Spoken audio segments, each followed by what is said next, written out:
Welcome to Lariat TV News. I'm Danica Young. This week, Baylor men's basketball is fighting to be Big 12 champions. And I'm Katie Kemp. Before we get to sports, we're bringing you some sounds of music from around campus.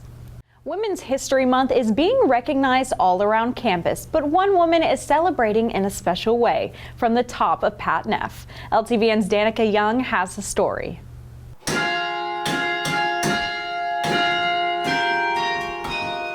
Yeah, this is the best job in the whole world. Yeah. Thursday, you might have heard bells ringing throughout campus. And those bells had a special meaning. This is the belfry. This is where the bells live. This is Lynette Geary, Baylor's carillionaire since 2006. Geary said she wanted to celebrate Women's History Month a bit differently this year. And for her, that meant all the way from the top of Pat Neff. So I wanted to play a set of music that was by women composers and arrangers. So that's what the focus was for today. She said Women's History Month recognizes how far women have come and how much further we have to go. There are still issues, but we have made progress. The 48 bells were the McLean family's first gift to Baylor in 1988, and Geary said every time they ring, think first of our community at Baylor, that the bells are kind of a voice for the campus, and that we are, as we say, a Baylor family. From one of the highest points on campus, she's combining those voices. And for Geary, change happens one bell at a time. For Lariat TV News, I'm Danica Young. Not every student has the musical ability to hit the stage, but even fewer people use those abilities to raise money so they can serve. Caitlin Sides brings you a student who does just that. Lanley Sarovich has had a passion for music since high school, but is now hosting concerts to raise money. His first unofficial concert was at Draper and was a way to show his friends his hobby. Like, the Lord has blessed me in college, and definitely, like, I've felt so alone, like, in the past semester, and so it was just like this beautiful, like, oh my gosh, like, I am really loved. Although Sarovich does not want to pursue music as a career, he has found a deeper meaning through sharing his music, and his high school friends have noticed the deeper connection since coming to college. It's like his ability to, like, love the things he loves without regret, and I think that goes for music. Like, I think he is shameless about how much he loves his music now, and, like, we'll always talk about it. Sarovich is also a well-rounded business fellow student. Many people are shocked to find out he still has time in his schedule to share his music. It's amazing that he can, because it's a busy schedule that he has, and I think it's really great that he's finding time to do this and pursue this, because I think it's really important to him. He hosted his second concert at Common Grounds in support of raising money to go on a mission trip back to Kenya. It's more like visiting friends than it is like serving. So this trip is much more like going to take a part of what they get to work in, and that's just changed my life, and the people of Kenya kind of changed my life. He continues to plan to pursue music in his time at Baylor in hopes of raising enough money to go back to the place that once changed his life. For Lariat TV News, I'm Caitlin Sides. You've heard a lot about protecting your eyes during the upcoming eclipse, but there are other safety concerns. Abby Ferguson tells us what those are and how the city of Waco is preparing for them. While they might not be busy now, I-35 and surrounding roads might be much more packed than normal in just over a month. The city of Waco is preparing for the April 8th total eclipse that will pass directly through central Texas. The city is expecting an influx of travelers during that weekend. Knowing this, public safety agencies say they have been planning ahead for months. If you need calls for service during that day, we're still going to be able to get to you. We're still going to be able to conduct our business. All of the public safety agencies are well ready for it. While Bell County has issued a state of emergency for the day of the eclipse, Director of Emergency Management Ryan Durker stated that McLennan County is using other tactics that will be just as effective. We're going to have all hands on deck for that weekend to ensure the safety of the public and just make sure everyone has fun. Many have had concerns regarding traffic, parking, and cell service. But Durger emphasizes that public safety agencies know how to handle issues that can arise because Waco is already a hub for tourism. To help with road congestion, the city will be implementing their traffic control plan used on Baylor game days. All of these things that could possibly happen aren't new to us. We plan for them on a day-to-day basis, and as I mentioned during football season, this is something you deal with over there at McLean Stadium. Waco PD and other agencies are asking Waco residents to be welcoming to travelers and to stock up on items ahead of time if possible. It's an exciting time, but we know it's going to be a busy time as well. We just ask people to please be patient. It's important for the community to remember that people are coming in to see this because they want to be a part of this with us, and that's a good thing. So if you can, enjoy the events, try to avoid the highway, and understand that especially after the eclipse is over, we might have some congested roads for a while. All public safety systems will still be operating as normal during that weekend. For Lariat TV News, I'm Abby Ferguson.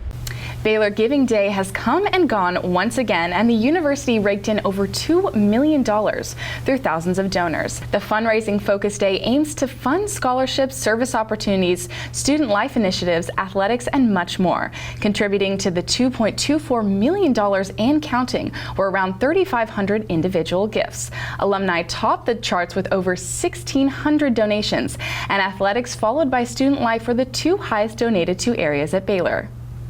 The Waco Transit System is enhancing the passenger experience by introducing free Wi-Fi on all fixed-route buses. The transformative initiative aims to provide passengers with a connected commute and also marks an initial step towards future innovations, like contactless fare payments. We have a number of students, we have a number of people that go to work, we have a number of people that go, let's say, from Bellmead to Hewitt, which is a pretty long ride. So with the Wi-Fi, let's give them something to do, keep themselves occupied. Parham says it's all about helping, and the free Wi-Fi service is available to all passengers. For more information about the Waco Transit System and its services, visit wacotexas.com/transit or call their number. Coming up, a scoring error is adding an act to pigskin. And is your apartment safe? Hear how some are banding together to lower crime rates. Next. Let there be light. Let there be roommates and teammates and strangers who become family. Let there be marching and cheering. Let there be challenging courses and time to share. Scholarship and championships. Let there be groundbreaking and soul-searching. Let there be laughter. Let there be joy. Let there be light. They say there's strength in numbers, and the Waco Police Department is rallying behind that mantra. Maisie Krause tells you how some apartment complexes are banding together to cut down on crime. For Waco Detective Vincent Glenn, who directs residents towards safe housing, there's always a chance of criminal behavior, and it's about working together continuously to decrease that risk around Waco. The concept of crime-free housing concerns neighborhood watch, which means owning properties and forming a community. So the community talk is changing maybe a complex property over to a community property, community-based property, where you have a little bit more of ownership. You may be renting, but a little bit more of ownership in where you live at, because that's your dwelling. That's where you have your valuables at and stuff like that. Safety concerns for students living off campus is not uncommon. Somebody setting off fireworks in the parking garage or somebody breaking into cars. It's just something is constantly happening, and the View is never notifying people. We get all our information off Yik Yak, which is like a student social media website, which we should not be getting our information off there. We should be getting our information directly from the View. Detective Glenn says management oversees trends from motor vehicles to catalytic converter thefts.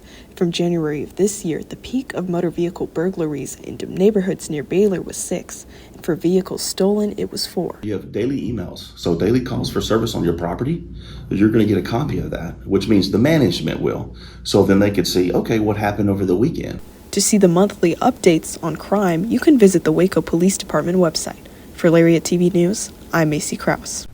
Just before spring break, Student Productions made a change to the Pigskin lineup, correcting a scoring error. Now, for the first time, 9 acts are going to take the stage in the fall instead of 8. Alpha Tau Omega ATO was added to the lineup. Student Productions attributed the mistake to a tabulation error when calculating judging results. ATO Sing Chairs are reminding their members there is a bigger meaning behind the event. in those 6 days of not making pigskin, and it really had to do with a lot of mental preparation because I knew it was a tough year. And one of the things that you really have to just look at is just to evaluate yourself and evaluate how hard you've worked. And one of the things I told my other sing chairs was, you know, we worked our tails off, and that's something that you really can control. A statement from Student Productions confirmed no other Sing Award placement has been affected by this change, and the 1st through the 9th place performances will be represented at Pigskin. A long stint on a stationary bike can work up a good sweat, but a Baylor fraternity figured out a fast way to cool down and raise money at the same time. For 48 hours straight on Tuesday through Thursday, members of Pi Kappa Phi rode stationary bikes on Fountain Mall to raise funds for their philanthropy, the Ability Experience. While that might already seem like a lot of dedication, the members also got a bit soaked. Students could buy water balloons or buckets of water to dump on the bikers. As long as I've been here at Baylor with Pi Kappa Phi, we've always been doing this. It's just kind of like one of the best parts about being a Pi Cap is just giving yourself up to something bigger than yourself. I feel like it's kind of what really embodies this chapter. You may feel like you do a lot of walking across campus each week. Why not get credit for it? Campus Recreation is hosting a step challenge, encouraging students to compete against their classmates to get the highest number of steps for the week. The top 3 walkers will win a top prize that is yet to be announced. I heard about the fitness challenge from some of my friends, and we are all going to sign up and do it together. I think it's a really good way to get fitness in our day and be a part of a friendly competition. Students will be able to enter their step count through a link sent via email on March 22nd. It's not every day you get pointers from a Baylor head coach. Wednesday, some students got exactly that chance. Claire Goodyear shows you what happens at the batter's box. Have you ever had the chance to bat with a Big 12 baseball coach? Baylor students had the opportunity Wednesday to do so. Pitched in high school, you know, I'm like, let's see if I still got it, see what's in the tank. There's not much in the tank, unfortunately, but we had some fun. Other students had better luck. I hit a home run, I won the ball and the jersey, so I'm on a high right now. Freshman George Wynn hopes that his big hit could potentially impact his future. I feel like I was a part of the team for a bit with that celebration. Hopefully I can maybe get a walk chance. But batting wasn't all they got out of the experience. You meet the coach, you meet the players, you get a taste for the stadium, you know, first time on the field. It helps you connect with the team, the Baylor atmosphere. The practice encouraged students to get more involved in Baylor athletics. When I got here, I was like, I want to come to a baseball game just because it seems fun. I think it's a good opportunity, you know, aside to watch from the game, to I think to meet the coaches and the teammates. All students, no matter skill level or experience, were welcomed by the Baylor baseball team and coaches. For Lariat TV News from the Baylor Ballpark, I'm Claire Goodyear. Baylor men's basketball is fighting through the Big 12 tournament. And softball is coming off a strong sweep in Waco. Keep it here.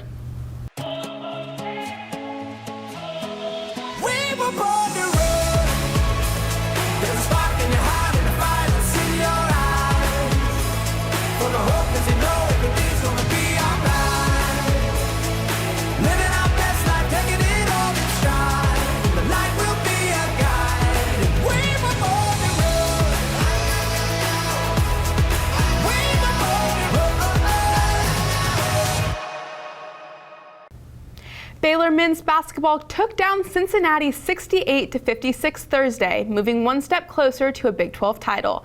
The Bearcats dropped West Virginia, followed by Kansas, before meeting Baylor.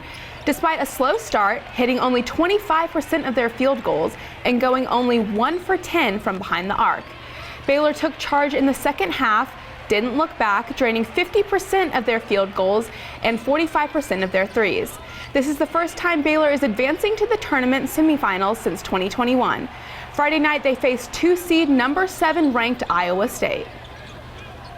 Men's basketball made headlines Sunday as Jacoby Walter was named the Big 12 Freshman of the Year.